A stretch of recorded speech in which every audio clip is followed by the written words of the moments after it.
Kasunod ng awarding ceremony, nagkaroon ng victory party ang mga Pinoy Olympian sa Malacanang.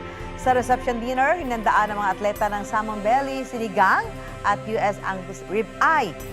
Hinainan din sila ng Floralist Decadence chocolate cake at pistachio macaron para sa dessert. Umabot ng halos 50 milyong piso ang kabuuang financial incentives na ibinigay ng Office of the President sa mga atletang lumahok sa Paris Olympics. Iba pa yan sa financial reward, alinsunod sa National Athletes and Coaches Incentives and Benefits Act. Pinarangalan sa Kamara ang mga Pinoy Olympian at kanilang mga coach. Iginawad kay two-time Olympic gold medalist Carlos Yulo ang Congressional Medal of Excellence na pinakamataas na parangal para sa isang Pinoy achiever at 40 million pesos cash incentive.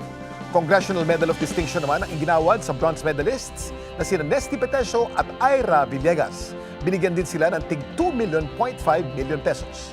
Binigyan din sila ng kopya ng House Resolutions na nagbibigay pagkilala at parangal sa kanila. Nakatanggap din ng gantimpalang iba pa mga Pinoy athletes na lumaban sa Paris Olympics.